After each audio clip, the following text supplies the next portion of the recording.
Hai folks, kembali lagi bersama aku Lulu di kanal YouTubeku Habaib Al Mukarramah. Jadi ini adalah video yang kalian paling tunggu-tunggu lah, soalnya aku banyak banget yang nanyain. Tolong dong kasih info kayak seputar ISMA begitu, bagaimana cara pendaftarannya, ISMA itu apa sebenarnya, tahap-tahap seleksinya seperti apa, dan kemudian aku juga sempat buka Q&A di Instagram aku @habaiblu dan itu banyak banget yang nanya dan it's time for me to answer that. Jadi aku akan breakdown pertama dari apa itu ISMA, kemudian apa saja syarat-syarat umumnya, ketiga apa saja tahap-tahap pendaftarannya, dan kemudian pre-departure. Kemudian setelah itu aku akan jawab pertanyaan-pertanyaan kalian di Q&A di Instagram. Yang pertama, apa itu ISMA? ISMA atau Indonesian International Student Mobility Award adalah sebuah skema dari program Kampus Merdeka MBKM, Merdeka Belajar Kampus Merdeka, yang memberikan kesempatan kepada mahasiswa Indonesia untuk mengenyam pendidikan di perguruan tinggi luar negeri selama 1 semester.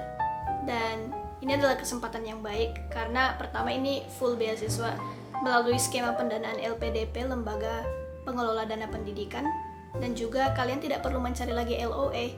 Jadi ketika kalian lulus, kalian sisa menunggu pre-departure dan pada saat itulah LOA dan CAS kalian akan diproses. Jadi kamu tidak perlu susah-susah mencari LOA. You just have to pass the test and then pass the pre-departure and you're good to go. Terus ada yang nanya, Kak, persyaratan umumnya apa sih? Nah, satu, kamu harus berada di semester 4 sampai semester 6. Jadi kalau kamu ada di semester 1, 2, 3 atau semester 7, 8, otomatis kamu nggak bisa mengikuti program ISMA ini. Kemudian kamu harus menjadi warga negara Indonesia, dan juga untuk persyaratan tesnya kalian boleh memilih satu English test, sertifikat English test. Yang pertama adalah IELTS minimum 6,0, yang kedua adalah TOEFL IBT minimum 78. Tahun lalu ISMA 2021 membolehkan TOEFL ITP, tapi ada update kebijakan sehingga TOEFL ITP tidak diterima lagi dalam persyaratan ISMA. Dan juga kalian bisa mengambil tes Duolingo, DET, Duolingo English Test, dan minimum nilainya adalah 100. Pertanyaan selanjutnya, Kak, apakah semuanya kita harus lakukan IELTS, TOEFL, dan Duolingo? Jawabannya tidak. Kalian memilih salah satunya saja.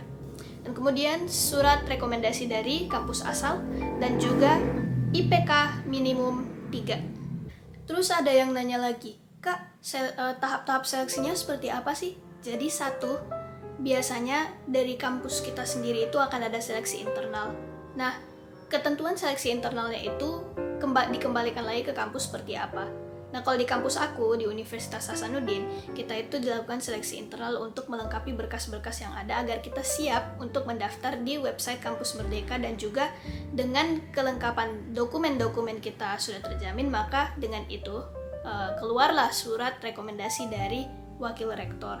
Setelah itu, kita masuklah ke tahap yang sebenarnya ini benar-benar udah tahap pertama, tahap berkas, pemberkasan di website Kampus Merdeka. Nah, di situ kita diminta melampirkan transkrip akademik, kita diminta melampirkan apa lagi ya? Surat rekomendasi, terus apa lagi? Sertifikat English test, dan juga menjawab beberapa pertanyaan esai. Nah, waktu itu kalau aku nggak salah ingat ada 4 pertanyaan esai yang kita harus jawab, dan masing-masing di limit 250 kata per soalnya. Ada juga yang nanya, Kak, spill dong pertanyaan esainya. Well, I don't know if I can spill this, tapi intinya pertanyaan esainya it's about you. It's about you. It's about your life, your experience, pengalaman kamu, tentang bagaimana kamu menghadapi masalah dalam hidupmu, dan pertanyaan-pertanyaan format beasiswa, like what are you going to contribute, or what are you gonna do after you finish ISMA gitu. Nah, seperti itu. Nah, setelah kalian melengkapi semua persyaratan yang ada di pemberkasan, kalian tinggal klik submit and then wait for several weeks, dan kemudian akan ada muncul hasil apakah kamu lolos interview atau tidak. Ketika kamu lolos, biasanya di portal Kampus Merdeka kamu akan ada button I don't know what's the name for button untuk join interview di tanggal yang telah ditetapkan. Nah, itu penanda kalau kalian lulus ke tahap interview. Kalau substansi dari interviewnya itu sendiri, sebenarnya ini kalau aku diskusi sama teman-teman aku, gali soal pengalaman interview mereka, ternyata beda-beda. Ada yang dapat interviewer yang gak based on apa yang kalian sudah submit di berkas, di pemberkasan. Ada juga yang misalnya kayak aku tuh benar-benar ditanyain semua hal yang aku submit di berkas, including my essay. Jadi benar-benar dari essay aku itu digali lagi sama interviewernya, dan dengan adanya perbedaan model interviewer itu, aku bisa melihat bahwa sepertinya tidak ada format pertanyaan yang rigid dan baku seperti itu ketika kita masuk di tahap interview. Tapi aku tuh lebih kepada exploring myself, begitu, mengeksplor lebih jauh tentang isi esai aku. Ya, lebih kepada bagaimana aku mengatasi masalah dalam kehidupan aku, baik itu kehidupan sehari-hari maupun dalam kegiatan akademik. Apa potensi-potensi yang aku punya, misalnya yang si diwawancara punya gitu. Dan kemudian kita harus pintar-pintar outlining, begitu kita punya skills apa, potensial apa, sehingga kita menganggap diri kita layak gitu untuk bisa keluar dan bisa diterima di ISMA.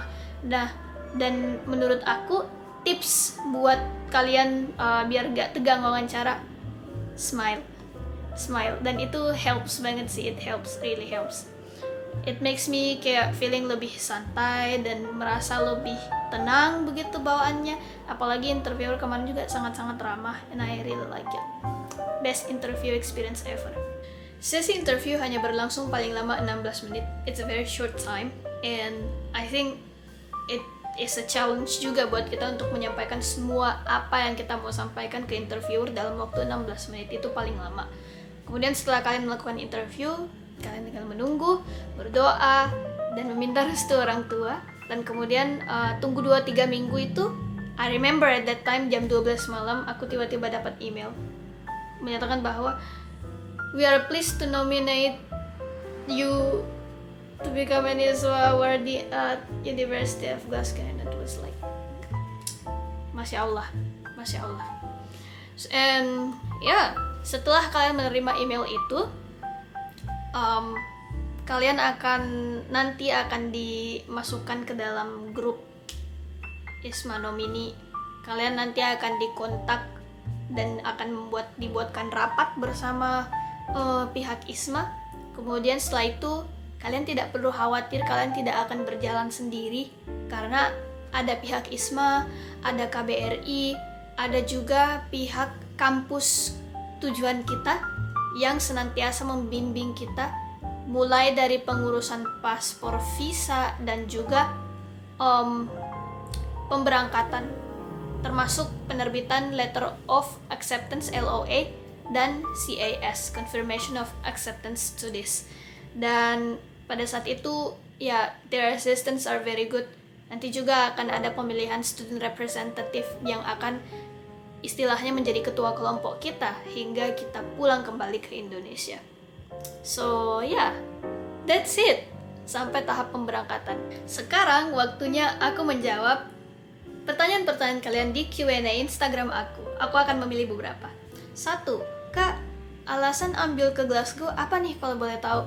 Jadi sebenarnya aku tuh banyak orang yang mengincar karena negaranya, mengincar karena kampusnya. Tapi waktu itu aku bener-bener gak melihat kayak aku pengen banget di negara mana atau pengen banget di kampus apa gitu.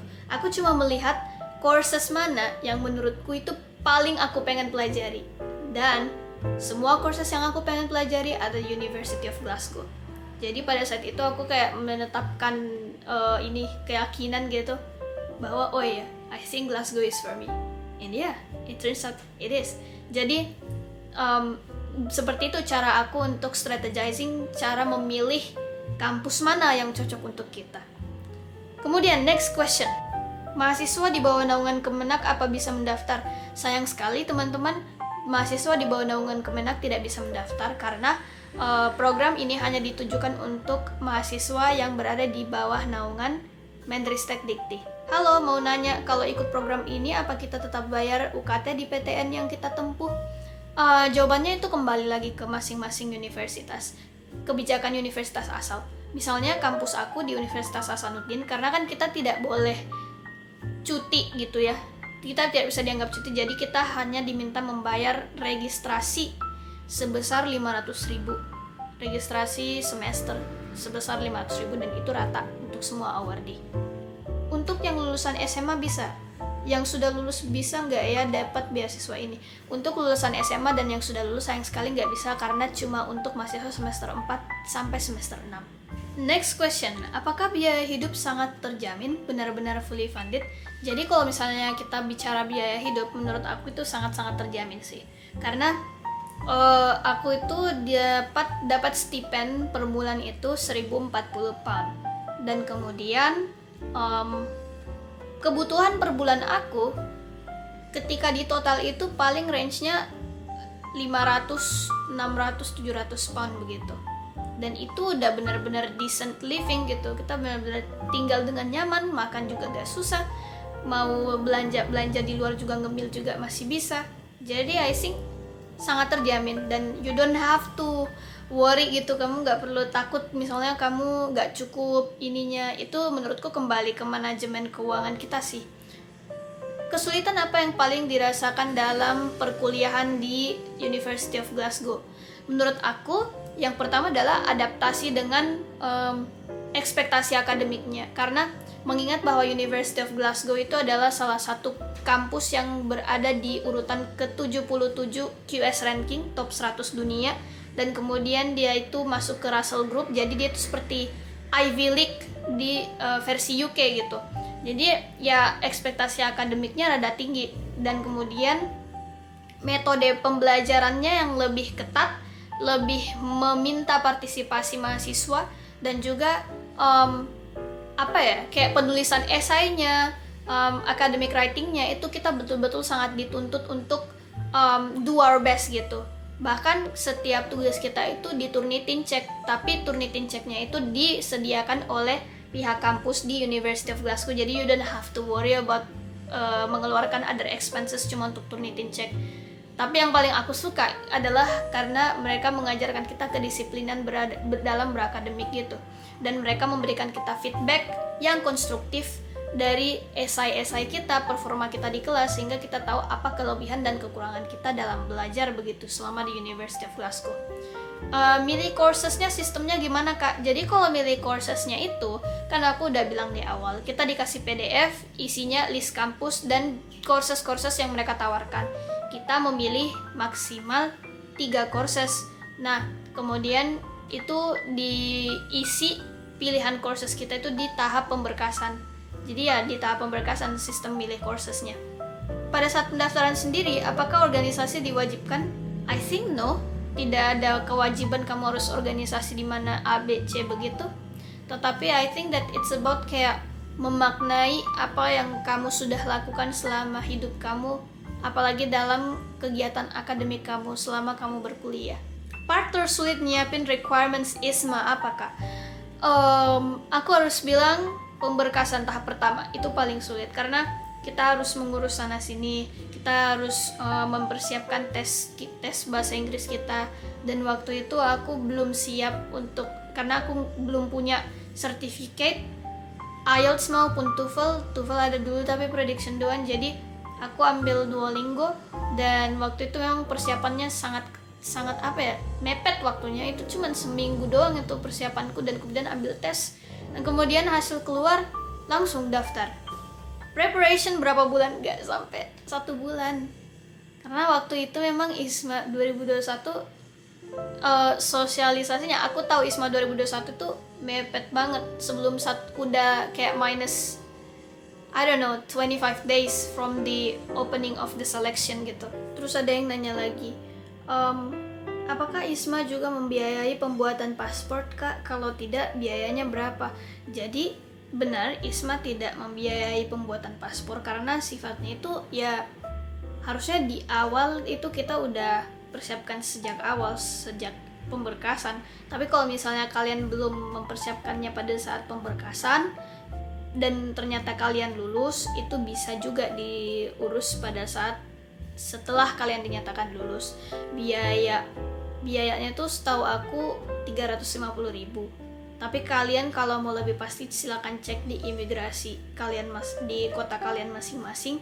Karena waktu itu aku nggak butuh perpanjangan dan nggak butuh buat paspor lagi, soalnya pasportku kebetulan waktu itu expire di 2024, jadi masih dapat gitu. Terus yang terakhir, Kak, harus ada sertifikat buat daftar ISMA? Haruskah kita berprestasi untuk bisa ikut ISMA? Itu menurutku kalau misalnya kalian bertanya ini di sisi administratif. Nah, kampus aku itu pada saat seleksi tahap awal banget tuh, seleksi internal kampus aku memang meminta melampirkan 5 sertifikat achievement terbaru gitu. Tapi aku nggak tahu kalau misalnya ketentuan kampus lain seperti apa seleksi internalnya. Cuma kalau misalnya kita nanya apakah benar-benar kita harus punya banyak banget sertifikat atau banyak banget achievement, I think that it does not necessarily mean bahwa kamu harus punya puluhan sertifikat lomba atau sertifikat apa itu. Yang terpenting sih menurut aku, it's about kayak how do you pick what are the best stories in your life, pengalaman hidup apa yang paling bermakna buat kamu dan mampu menunjukkan bahwa you have faced many obstacles but you are still able to overcome it. Jumlah dari achievement kalian itu doesn't matter gitu. Yang terpenting adalah bagaimana kita memaknai pencapaian-pencapaian yang kita dapatkan selama ini. That's what I think. Karena pada saat tahap pemberkasan di website ISMA Kampus Merdeka, itu ISMA nggak meminta lagi kita punya certificate of achievement. Ya mungkin karena di seleksi internal kampus aku meminta, jadi ya kita sediakan aja. That's it. Jadi itulah all things you want to know about ISMA. I really hope that apa yang aku jelaskan tadi bisa bermanfaat untuk kalian. Mohon maaf kalau misalnya ada kesalahan. Kalau misalnya ada kesalahan, jangan ragu untuk membantu memberikan informasi di kolom komentar in case ada yang salah. Kemudian aku sangat-sangat berharap video ini ada manfaatnya untuk teman-teman yang in case semoga teman-teman bisa lolos ISMA di periode-periode berikutnya. And I think that's it. And I want to say to all of you, good luck. Bye.